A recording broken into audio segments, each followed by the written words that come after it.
आज के इस अवसर पर माननीय मुख्यमंत्री श्री मोहन यादव जी,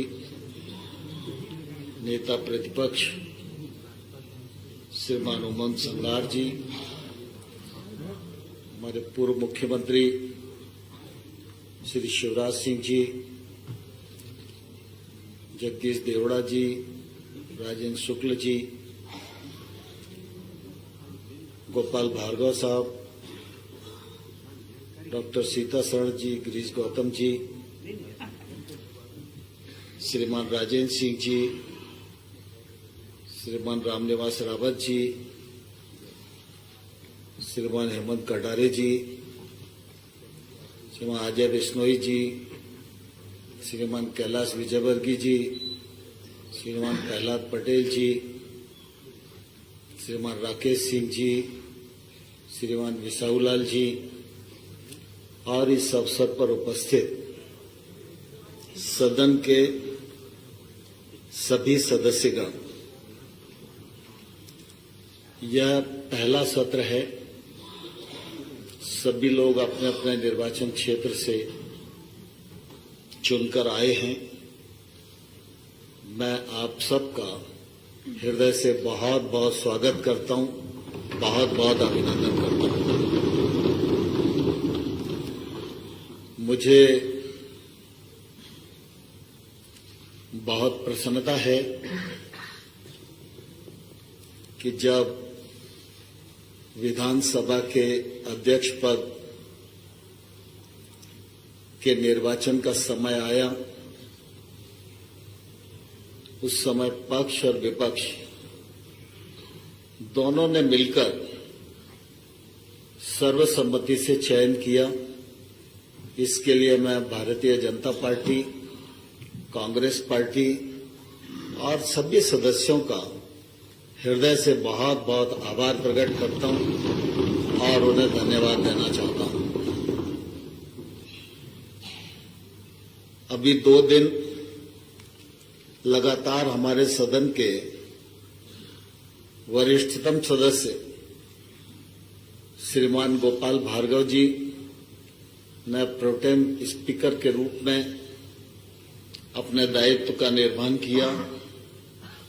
हम सब लोगों को शपथ और प्रतिज्ञान कराया और कार्रवाई का जो सफल संचालन, निर्वाचन प्रक्रिया का संचालन उनके द्वारा किया गया, मैं उनके प्रति भी आभार प्रकट करता हूं और उन्हें बहुत बहुत धन्यवाद देना चाहता हूं। मित्रों, हमारा यह सदन बहुत ही गौरवशाली सदन है। पंडित कुंजीलाल दुबे जी से लेकर गिरीश गौतम जी तक ये एक लंबी यात्रा है और इस लंबी यात्रा में मेरे से पूर्व अध्यक्षों ने अनेक प्रकार के मानदंड स्थापित किए हैं, परंपराएं स्थापित की हैं और अपने अपने कार्यकाल में अपने अपने ढंग से इस सदन का गौरव बढ़े, इस बात का प्रयत्न उनकी ओर से हुआ है। अध्यक्ष के रूप में आप सबकी निश्चित रूप से मुझसे भी इसी प्रकार की अपेक्षा है। मेरी ईमानदार कोशिश होगी कि मैं आपकी अपेक्षा के अनुसार अपने दायित्व का निर्वहन कर सकूं।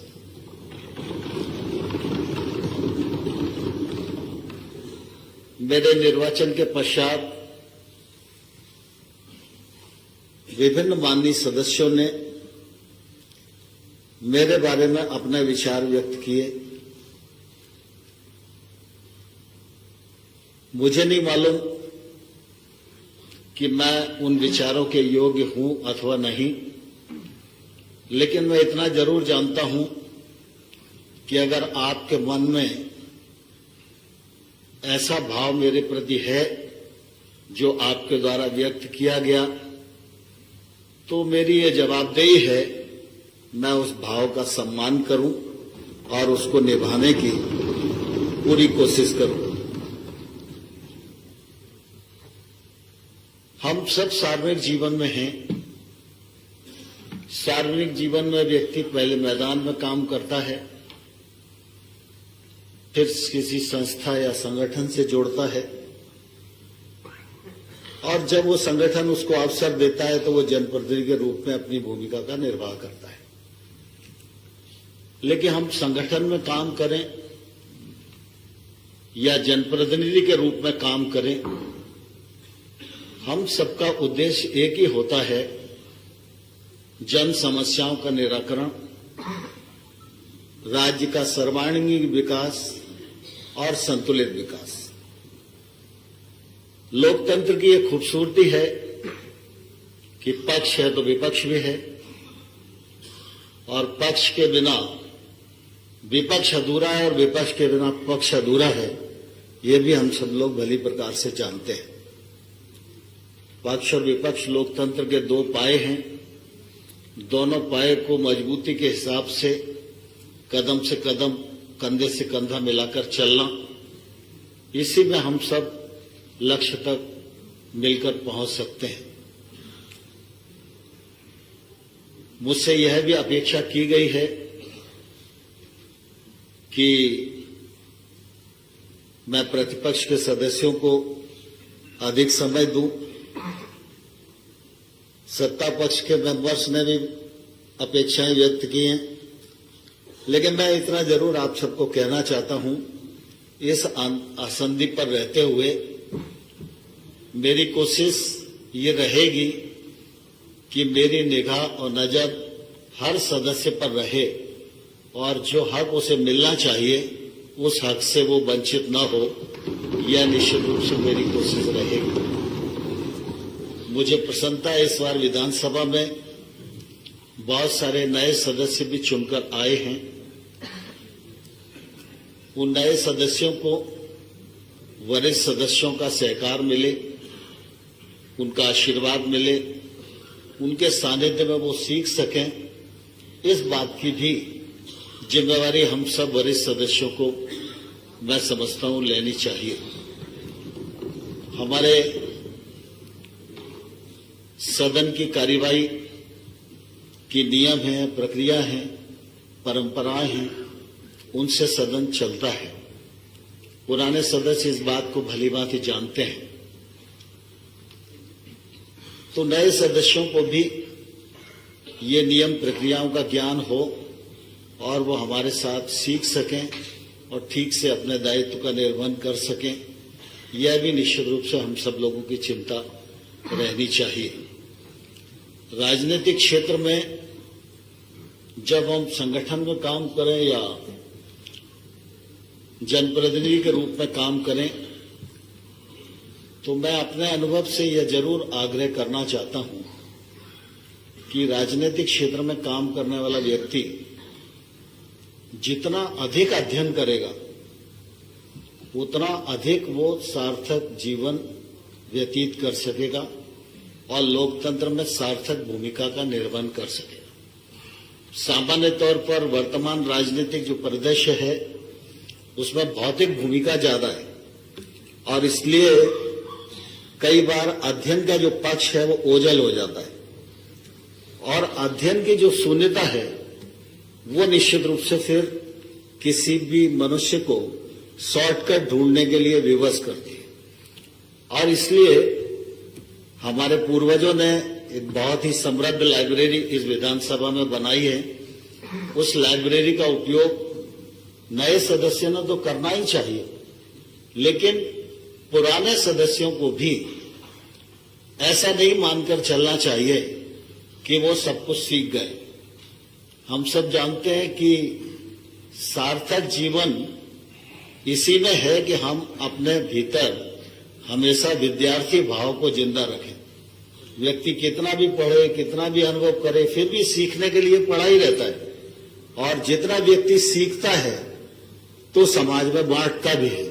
उसका लाभ समाज को भी होता है, उसके दल को भी होता है, उसके क्षेत्र को भी होता है, और जिन जिन क्षेत्रों में वो काम करने के लिए जाता है उन क्षेत्रों को भी निश्चित रूप से वो लाभ मिलता ही है।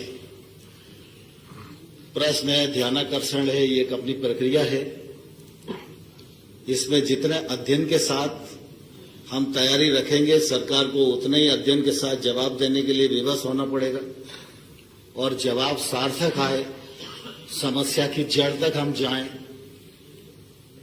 तो ये बहुत जरूरी है। एक उदाहरण मैं आपको देना चाहता हूं। मैं प्रतिपक्ष का सदस्य था और रत्नेश सालोमन उच्च शिक्षा मंत्री थे। तो मैं जिस विधानसभा क्षेत्र का सदस्य था, उस विधानसभा क्षेत्र में 2 शासकीय महाविद्यालय थे। उनके पास अपना भवन नहीं था। तो जैसे ही सत्र शुरू होता था तो सरकार ये कार्रवाई शुरू कर देती थी कि इनको किसी दूसरी बड़ी बिल्डिंग में भेज दो। अब बड़ी बिल्डिंग में जाएंगे तो मेरे विधानसभा क्षेत्र से बाहर जाने वाले हैं। तो मेरी कोशिश ये रहती थी कि भाई अपन विधायक है तो अपने यहाँ का कॉलेज तो जाना नहीं चाहिए। तो बड़ी कोशिश की, लेकिन उस समय पैसे का अभाव रहा। तो मैंने कई बार प्रश्न लगाया। एक बार रत्नेश सालोमन जी ने मुझे जवाब में कहा कि आप विधायक निधि से जितना दे दोगे उतना हम सरकार से दे देंगे। तो मैंने उस समय दोनों महाविद्यालयों के लिए 10-10 लाख रुपया दे दिया। अब एक महाविद्यालय की बिल्डिंग बनाने में 85 लाख रुपया लगता था, लेकिन वो कम था। लेकिन काम शुरू हो जाएगा तो महाविद्यालय रुक जाएगा, ये मेरी कोशिश थी। तो मैंने इतनी कोशिश की उन दोनों महाविद्यालयों को बनाने के लिए। आजकल प्रद्युमन सिंह जी उस विधानसभा क्षेत्र का नेतृत्व करते हैं कि मैं इन वर्षों में राज्य और केंद्र सरकार में विभिन्न विभागों का मंत्री रहा हूं, लेकिन जिन विभागों का मैं मंत्री रहा हूं उस विभाग की किसी मांग संख्या का मुझे क्रमांक याद नहीं है।